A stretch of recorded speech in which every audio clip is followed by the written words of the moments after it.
Paul van der Klee. I welcome you to Radio Wolf. I'm really glad to be able to speak again. And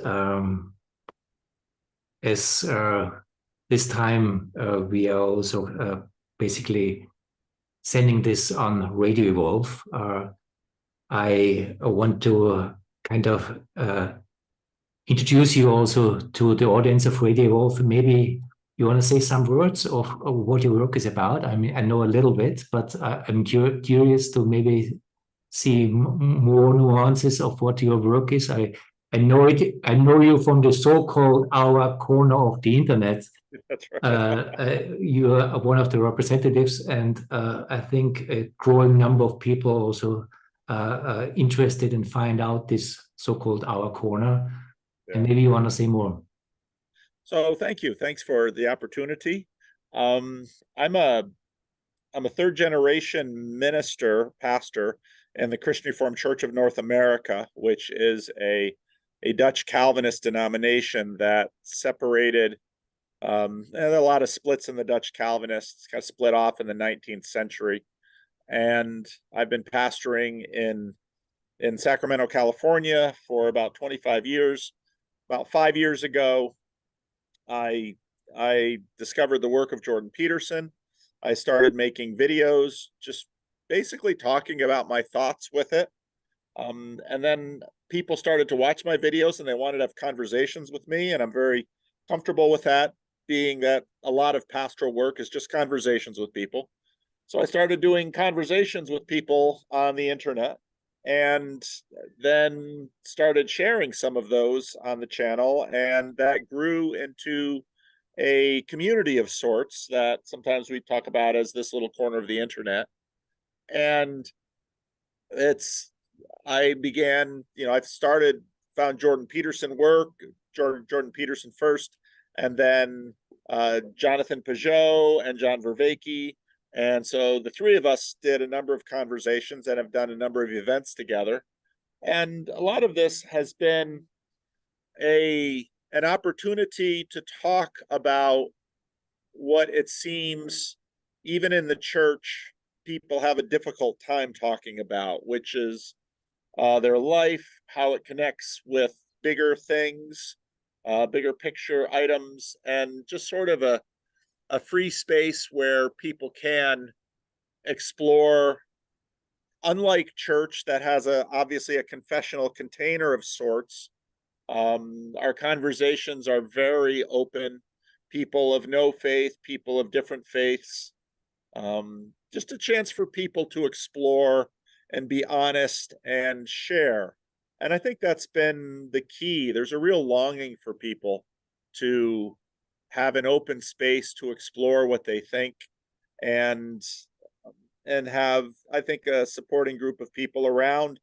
Now, supporting doesn't mean that everybody always just agrees, but rather disagreement can be productive and honest and doesn't have to have a lot of acrimony or contention around it. So that's kind of what's developed. So for the last 5 years, both online and then in spaces like we're going to have with the festival, the Breakwater Festival in Germany, just getting people together, share their thoughts about what's most meaningful, about what's ultimate, and see where it goes. I mean, as the name, if you can call it the name, says our little corner of the internet, it's very obvious that there are many corners in the internet. Yes. And I'm curious, from your perspective, what is this corner about? What constitutes the corner that it comes home to people? And what is this homing focused on? I think a lot of it has revolved around, for religious people, it's a way of processing perhaps sometimes their disappointments. And for people who aren't necessarily religious, it's sometimes a way of rediscovering what the religions have. And so you have someone like Jordan Peterson, who I think has been moving closer and closer to Christianity. To Christianity, you've got Jonathan Pajot, who went from an evangelical to orthodoxy, and you've got John Vervaeke, who's been wondering what kind of ecology of practices is necessary for people who find um, legacy religions, as he calls them, unbelievable. Mhm. And what's unusual in this space is that all of us, even with the different directions we're going in, can still sort of compare notes. And there's a sense of ownership that people have had. I think because, again, at least on my channel, we've had a big priority of having a space where people can share their stories. Mhm. So you don't just know the celebrities online, you get a chance to know some of the randos, the regulars who can come in. And and for me, as a minister in a Protestant church, I think Protestantism has always had a high value on the communion of the saints and on the priesthood of all believers. And so I think that there's something very priesthood of all believers in that practice, irregardless of where people are actually sitting with respect to the legacy religions. Mhm. And so people feel a sense of belonging and ownership. And I think the belonging is absolutely at the center. They feel like this is some place where they belong, even if they are members of a church. I've had a number of people say, I feel more like I belong here than I necessarily do in my local church. And so then they ponder that, but yet they still go to their local church. So, I mean, it's obvious that something is happening to human culture just because of the internet. And there is a certain culture that you can call YouTube culture, where all of a sudden it's easy, like we do right now. People from the other side of the globe uh, have the opportunity to talk to each other with something that both respond to and have people around a channel, a podcast where people find it interesting what the topic of these conversations are about.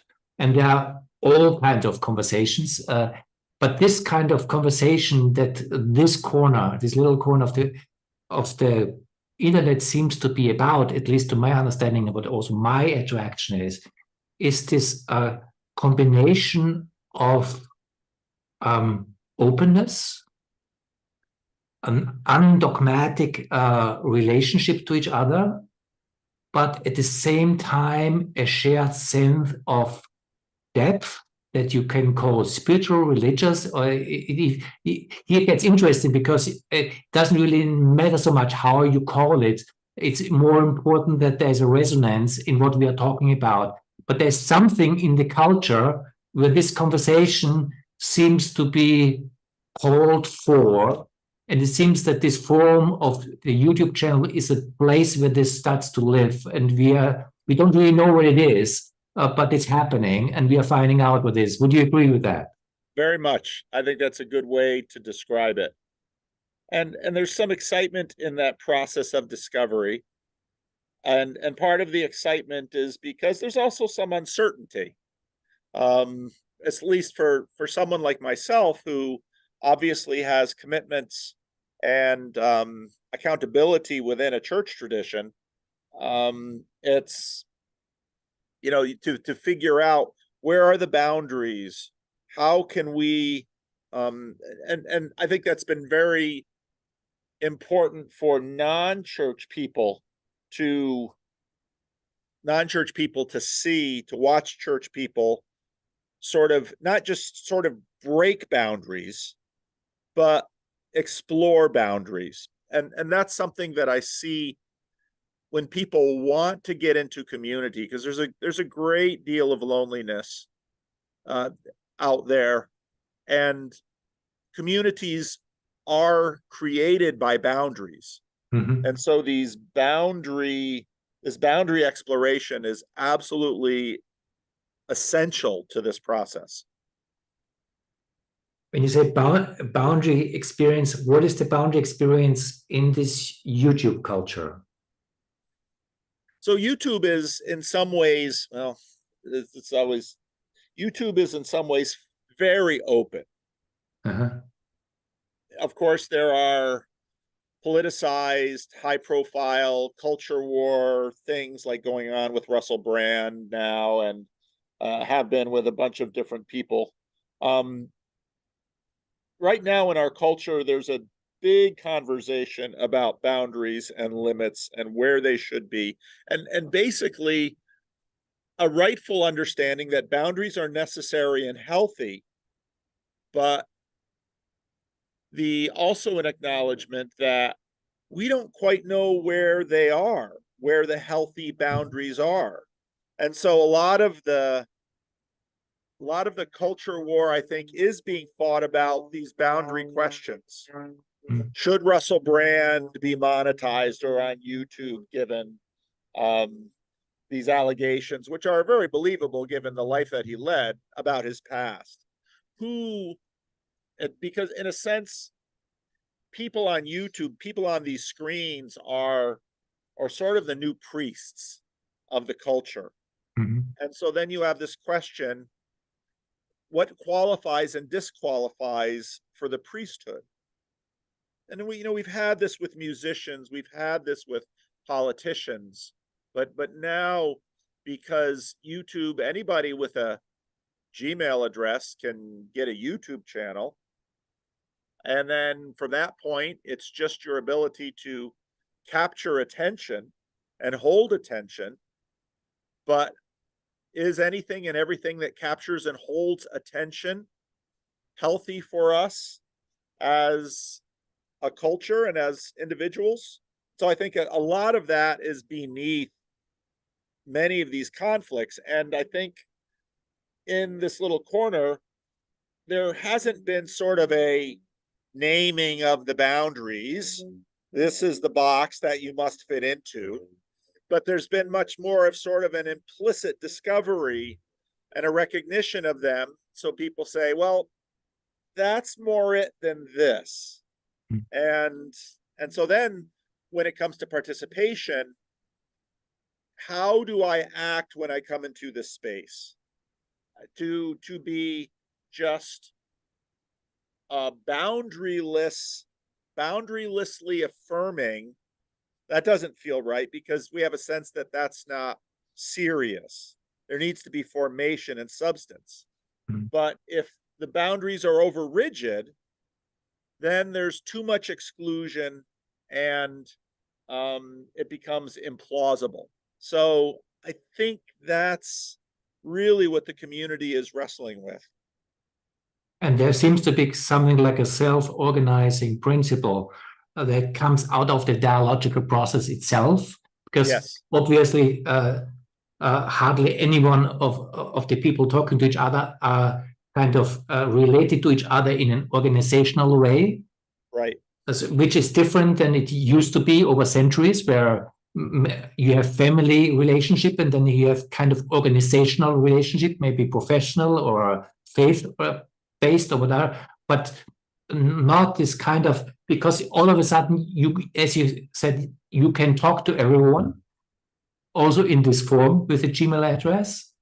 The boundaries are much more about the appreciation of something that is possible in this space. And part of the attraction for me for this corner of the internet is also a certain quality of dialogue, where, however you want to call it, people are able, with their staying with their authenticity and their standpoint, to explore common ground.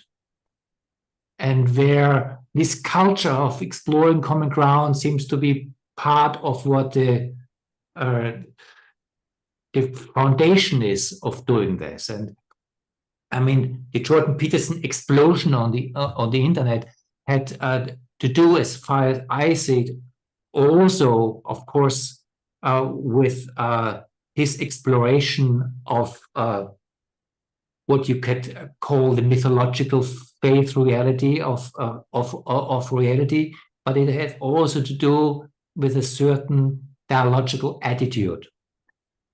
And I learned particularly about John Vervaeke when people said what John is doing is very much related to what you do with your dialogical work, and then I kind of came about his awakening from the meaning crisis, and that basically hooked me also, because I was just very amazed of what he was able to bring to the table here. And all of them, in different ways, have a relationship to the depth of the human experience that usually is connotized by the spiritual and religious. And there seems to be a renaissance of something that is not just fundamentalist kind of a renaissance, something very different in my perception. And I see your role also very interesting, because most of these actors are not officially related to one faith in that sense. Yeah. You are, and if you allow me, I would like to ask you, being rooted in the faith community, by being home now in this open space of this corner, how do you see the interplay between both roles that you are living, or both identities, or maybe it's the same identity, just two parts of what you're doing there? I see them as connected because of some of my longing in my faith community.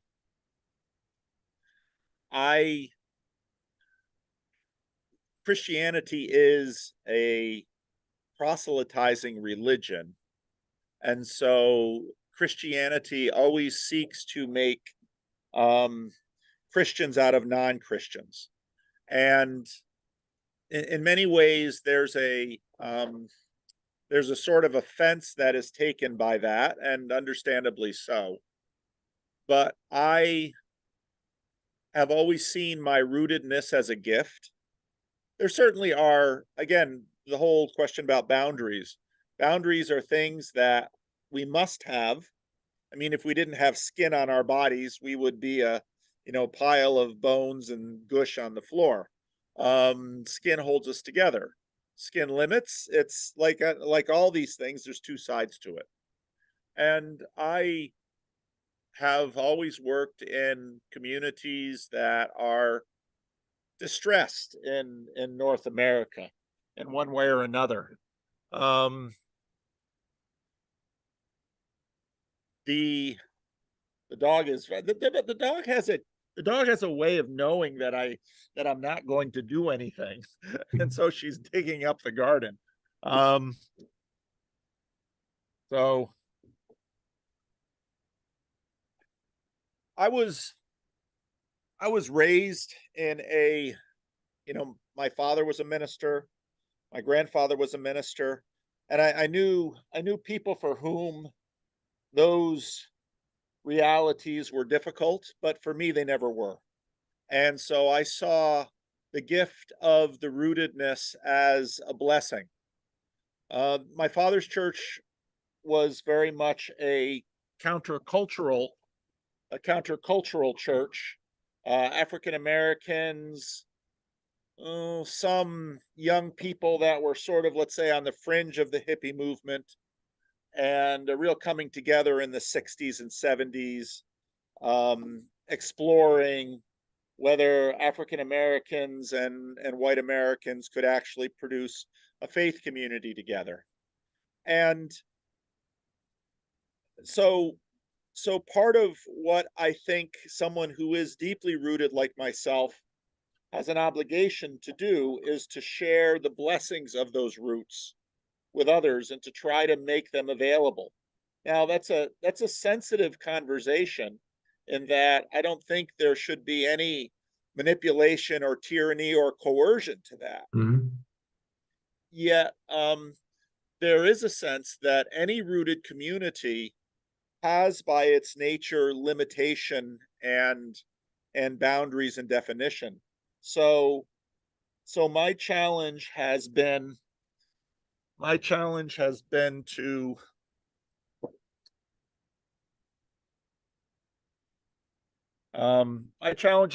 try to share what I can by making things available Mm-hmm. to the degree that I can for people who haven't had the formation that I have. Mm-hmm. And there's also a recognition that specifics are specifics. My upbringing was very unique, even in my own tradition, because our congregation was not typical of the tradition. It was an estuary. It was a boundary water. Mm-hmm. It was a place where Dutch Reformed people and African Americans and people from various different backgrounds could sort of come together and explore. And so, as a minister, then, I always longed for that dynamic in my church space. And to a degree, we very much have had it. My congregation is extraordinarily ethnically diverse, um, socioeconomically diverse, educationally diverse. I mean, we've had PhDs and people who were illiterate. We've had millionaires and people who, you know, are homeless. We've had very sane, healthy people and unmedicated schizophrenics. So this kind of situation is not new to me. What was new is using the internet to create a to try to see what level of community could be created through the internet. And then as my own little church declines and dies, which it has been doing for a number of years, asking, okay, for especially the 20s and 30 somethings that are in our local estuary group, what do they need? What can I share? What will they come to? And the same is practiced online. What do people need? What will they share? What will they pay attention to? Mm-hmm. And I guess I've also believed that, and I saw this in my father. I think being deeply rooted means that you can be more secure in exploring because you know who you are finally. And when you explore, you always take something of another into yourself. And whenever you do that, there's the question, will I get lost? Will I lose myself in that? And I think the more being deeply rooted means I can take more in because I'm not going to lose myself. I know who I am. And when I look at, in some ways, I'm a lot like my father in this, who had an extraordinary capacity to meet people where they were at and to never lose himself. And so if I can model that, I think that's helpful because in many ways, modeling is probably the biggest contribution that we can make. What I find very interesting, being myself not connected to any kind of faith tradition, my experience to talk to someone like you is in that sense very powerful, because the experience is always, I don't only talk to you, I talk to a whole tradition. It's a different, it's literally a different human experience. And I think it doesn't take away from honoring the individuality of the other, it's in contrast, it is honoring the embeddedness of the individuality of the other. But there is something showing up where who we are is not just basically this individual little kind of dot of reality, but this dot of reality is part and parcel of something that's a living reality that has roots over the centuries in that. And in that sense, because I'm very interested, as we talked about in the last conversation, about spirituality in the open society, where all different faiths are with each other. But to be with each other, you also have to be yourself. You cannot be with other if you're not yourself at the same time. And to honor that there are kind of, let's call it this way, wisdom bodies that have established themselves over centuries, and that they talk to us, and that I don't feel necessarily that people kind of want me to be missionary, being part of their church or something like that. That's not my experience. But people who want to honor their particular stand they live their human depth life from. And I see here a very interesting coming together of traditions and the openness of the world manifested in something like YouTube, where traditions play a role. And I'm curious if you experience yourself in this way. I try to describe it from the other side, so to say. Yes. So if you look at the conversations that Jonathan Pageau and John Vervaeke have been having when they get together, a big topic of conversation has been the reality of let's call them extended bodies. We can call them principalities and powers. We can call them, it's the spiritual reality of a tradition conceived of personally. And when I say personally, I don't mean individually. I mean as, in a sense, a person. And this way of thinking, this way of conceptualization was to a great degree destroyed by modernity, because modernity, as it developed, began to say that the only discernible persons in reality are human beings. There are no persons above, there are no persons below, just human beings. And what I think when I hear you describe a tradition, in a sense, part of what you can engage with when you talk to me is you get a chance to speak to a tradition, which is a collective person, a collective body.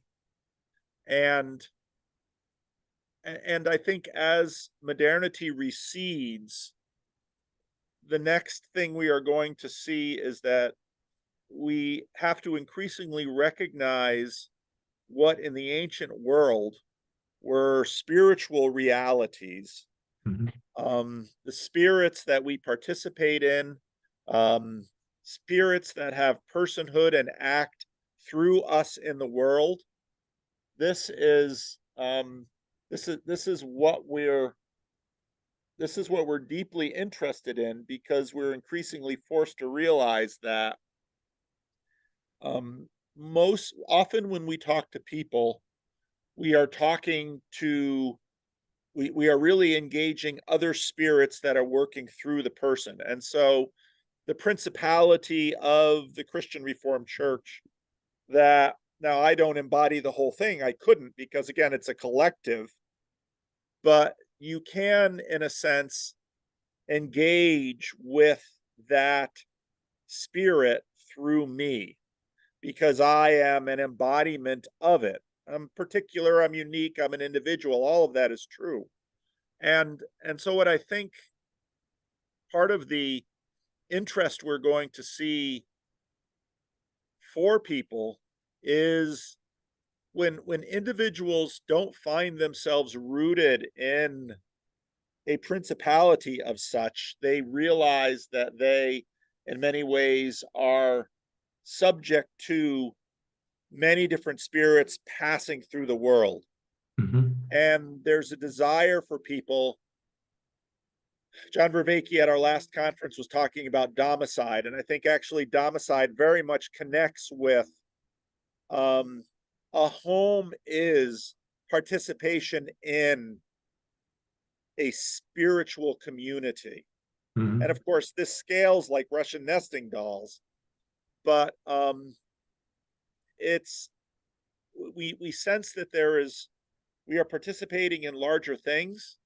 And if in fact we can do so from within a community, there's a higher level of participation that can be afforded. And so I think I think in sort of the acid wash of modernity that sort of destroyed many of these very old principalities and personalities and spirit and collective spirits, there's now a new longing for people to participate. And that's why you see people going to Star Wars movies dressed like a Jedi, dressing up like Harry Potter, wishing to live in Middle Earth, because modernity has so flattened and impersonalized everything.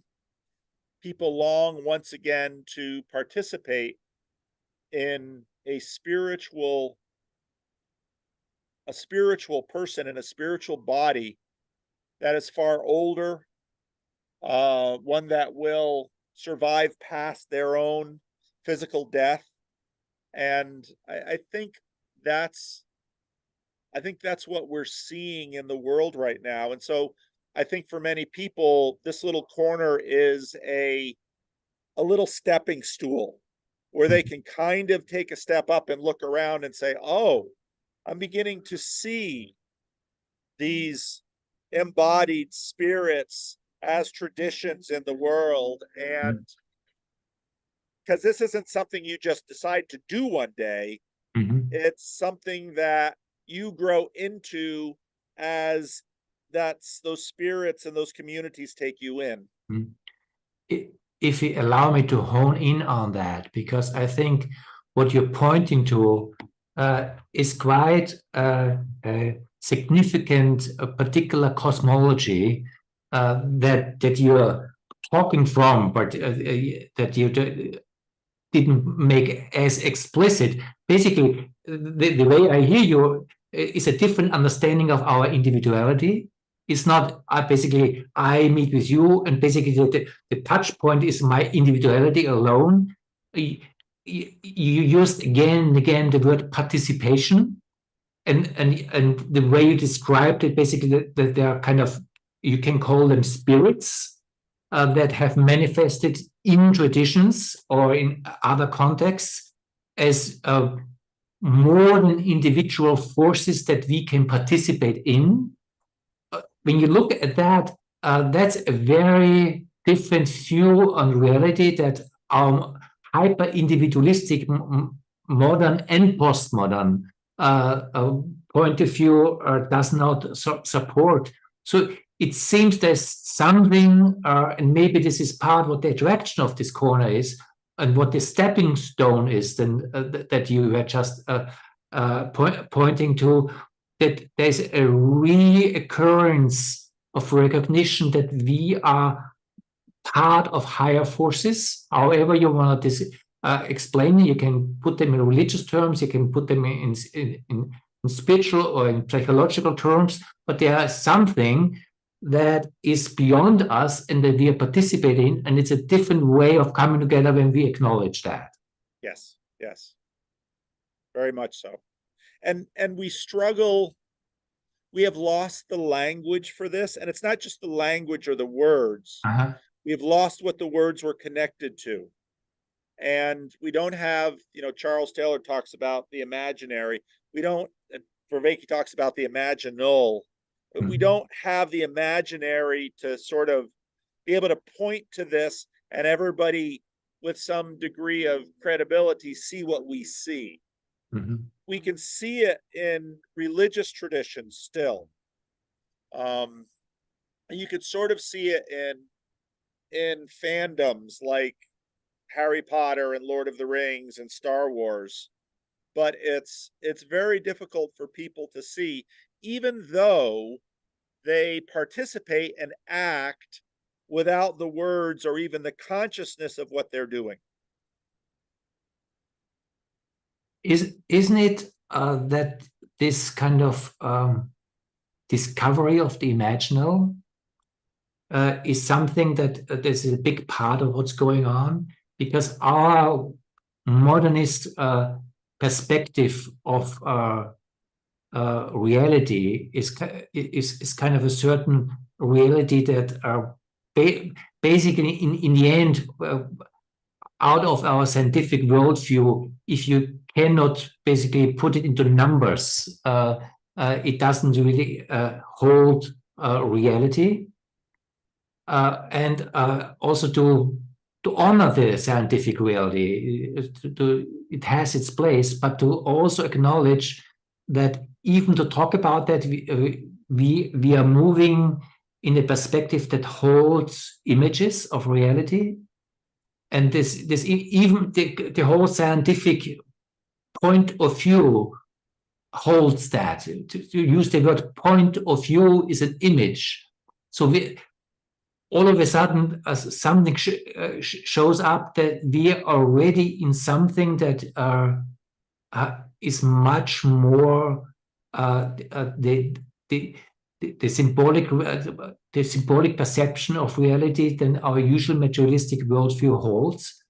And it seems part of what is needed, because this kind of materialistic worldview is also part, at least I would claim, and others do, what our problems creates, the climate crisis and everything else, that to have a reality where we see the dimension that we see in this imaginary participation that really allows us to find a deeper depth to reality than we usually do.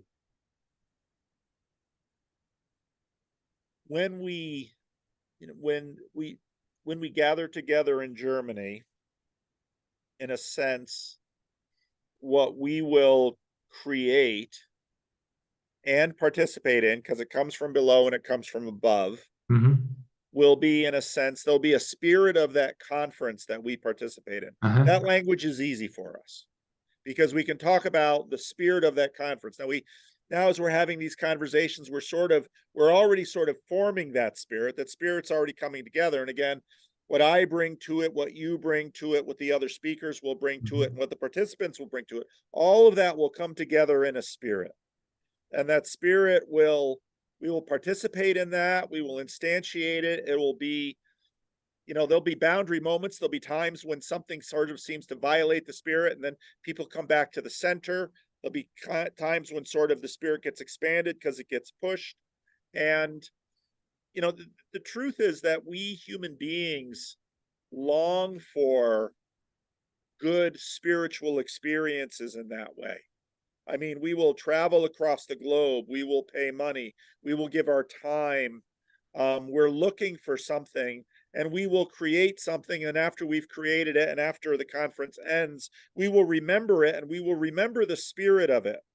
And we will remember the individual participations in it. And so, if we have one small enough like that, we've still got the imaginary to look at that and identify it and recognize it. And almost anybody will be able to do that still today. What we're struggling with is to, in some ways, get to the next level of that. And in many ways, I think that's sort of what this little corner has become, because there have now been series of events And nobody can see all the conversations. Nobody can go to all of the events, but all of this seems to have the same spirit that it's participating in. And so then we find ourselves in that spirit. And then we play roles and participate in that spirit. And, you know, when you look at ancient religious traditions, those are massive compared to what we're doing now. What we're doing now is tiny. But there's a sense of it's a beginning, and it's participating in far larger things too, as people come into the little estuary space with what they take from these much larger spirits and traditions. But what you're saying is very exciting, because just to point it out, when we talked about imaginary, when you're describing the spirit of the conference, you were already doing exactly that. Because what is the spirit of a conference? Nobody can point it out, but I would guess every single one knows what we are talking about somewhere. Yes. And only because we use the wording spirit of the conference, we are able to talk about it, or something like that. You can find a different word, but something that holds that. You're bringing in the experience of there is a spirit in these conferences that people can experience together, creates already a shared reality that we can talk about, as we do in the very moment. And then the next step that you did is that's the easy step. And I tend to agree, because I think everyone would agree that when you're in a kind of a conference, you have a kind of a spirit, and when you have some sensitivity, you know what you're talking about to a degree. But there seems to be an organic process of all these processes that's going on that wants to kind of come together, although they don't know each other. There is a kind of a spirit of unification of all this that you again called a spirit. And it's interesting listening to you. Here, I don't know exactly what Paul is talking about. I have some sense of a possibility what you maybe are talking about. But just you pointing to that allows, at least in my perception, to grow an understanding of what this maybe means. And I can see the possibility, if we do this together long enough, something will grow that has the same clarity like the spirit of the conference, and create something that I can imagine all the faith communities had their own kind of spiritual body. This will be different, but it grows out of the dialogical process that we are in. And it seems that the conference in Mannheim is exactly for that purpose. Yes. Oh, that's exactly right. And what's interesting about this is none of us control this. All of us have aspirations that will be unmet and some met. And none of us can predict everything that will happen. Things will happen at the conference that will be surprises. Things will happen that will be disappointments. Things that'll happen that we cannot anticipate. A number of things we do anticipate. And so that's where we very much get the sense of it's a living spirit. But it's a living spirit that we participate in. None of us control it. And it grows between us, and it becomes its own thing. None of us own it. People can do damage to it, but it's probably fairly robust. In other words, there'll be self-correction within it. If someone sort of violates it, there'll be others that sort of push back and bring them back in. And, you know, this is a reality that is beyond all of us, that we see and can point to and can participate in, and that we are still also in some ways subject to. And I think increase the availability of that for people is what is bringing them in. They're, you know, we're still struggling with the language, and the purpose of the language is to be able to give people an image of it so they can see it, because of course the better they can see it, the more intentional they can participate in it, and play with it, with that sort of productive play that Vervaeke talks about. But that's, you know, I think that's really what we're doing, and there's a real excitement about that. Yeah. And interesting, not only that I really can go with you in your description of the possibility, and I can go with you with the perception of the vagueness. There is a possibility, and there is no certainty in that, but there's a reality in what's possible in coming together. And to bring that down to maybe a smaller unit, I experienced something similar in a smaller scale also happening in this conversation right now that we are having, which we are also, it's just the two of us are participating. It's also in context of an embeddedness to this little corner of the internet, to the conference in Mannheim, all that. We haven't talked before what we want to talk about. It is emerging between us, but there is an organic reality where something is emerging that is meaningful, at least it seems to me, meaningful, it comes out of a shared participation and has its own kind of aliveness that only also really can live on if I pay attention. So if I basically forget about this conversation, the conversation breaks down. Yes. But as long as I'm with you and there's a resonance field and a resonance of meaning, something is alive, and one can see that something similar in a bigger context can happen in a conference like this. Yes, yes. Yep. And the truth is we do this every day. Yeah. There's a spirit of a team at work. There's a spirit in a church. There's a spirit in a committee. There's a spirit in a marriage. There's a spirit in a family. And we have little awareness of it. And I think perhaps, as is so often the case,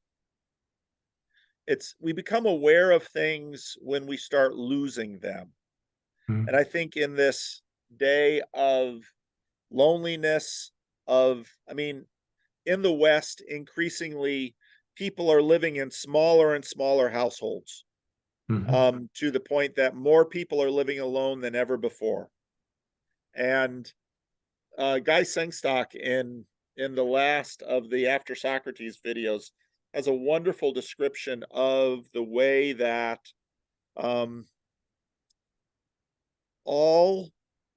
for you and I to come and have this conversation, there's risk involved. There's nuisance involved. I've got this dog to watch, and we're talking on Zoom, which is only 2-dimensional, and it's there's anxiety because I might say something wrong, or in some ways Zoom is a little more safe because with any individual personal interaction, there's always a degree of danger. Now what this great spirit of civilization says is, here are some shared rules. there's not going to be violence. There's not going to be inappropriate touching, or, we're all going to, we have all of these rules that we live out. And so here on Zoom, it's a little easier. If you say something mean, I can hit a button and boof, it goes away. But so in terms of real relationships, there's all of this anxiety and risk that for the most part we manage, but there's always the risk out there. And so even in a conversation like this, can we both find common ground, which we want for our safety, but will there also be will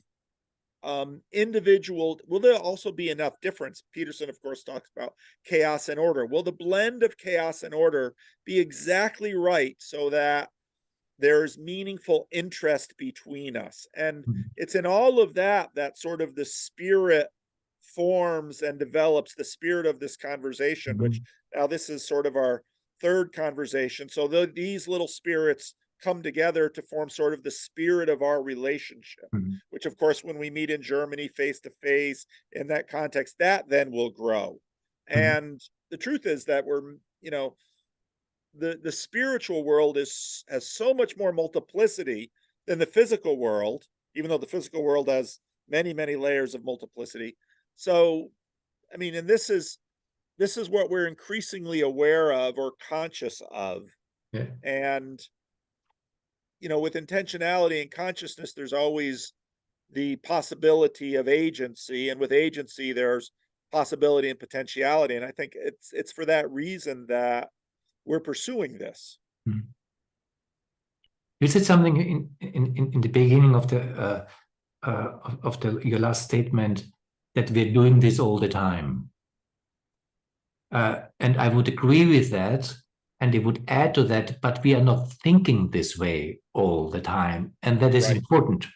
Because the way you are describing what you were describing right now, and you again use the word the spirit, a spirit of a conversation, a spirit of a conference, the spirit, and you were highlighting kind of our embeddedness in, if I may so, bigger forces, even bigger forces in this conversation, because there's something between us that's bigger than me, at least in this, is not the way we are usually reflecting ourselves. And this has to do with our modernist cultures, where any kind of dialogue, basically, I perceive myself as the doer of this, meeting the other doer of this.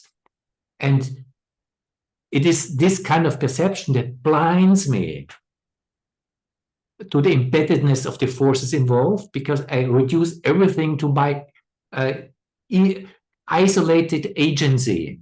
And there may be, has definitely a part of it, but it's not all of it.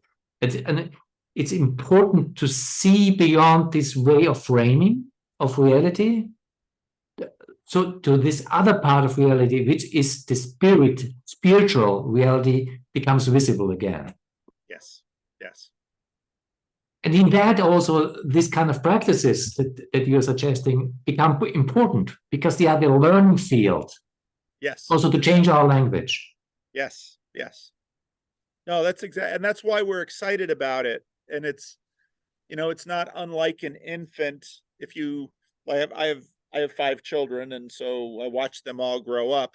When they're very, very young, when they're an infant, they're the hands in the mouth, and they don't even know how to use their hands. But then, very slowly, they're not conscious of it, spending all this time learning that I can control my hand, and they have agency over their hand.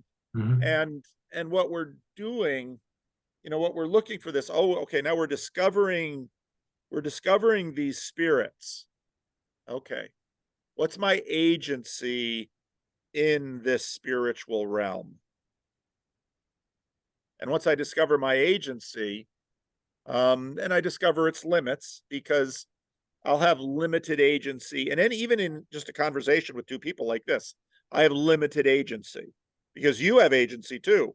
And so there's negotiation, and there's all of this, but because we long to grow in agency, and have participation, and that moves towards ideals. I mean, that's what we find deeply meaningful in us. Powerful. As we're also coming to the end of our time, the conference in Mannheim, do you know the dates by heart? It ends on the 29th. I think it's the 27th, 28th, and 29th of October. Exactly. In Mannheim, in Germany. And I put also in the description the link to the festival, so that you can sign up there. And the whole idea is a continuation, at least from my perspective, a continuation of this conversation that we are having right now. Yes. With a lot of more other people. Yes. in the same spirit. Yes. Yes. And that's what is exciting about larger spirits, because these other people have already been participating in this spirit of the corner, and they now will come in. And so they already have agency from that participation. And so, the agency continues to level up. Well, thank you so much for this conversation. Thank you, Thomas. Looking forward to it. Let me know, send me a link when you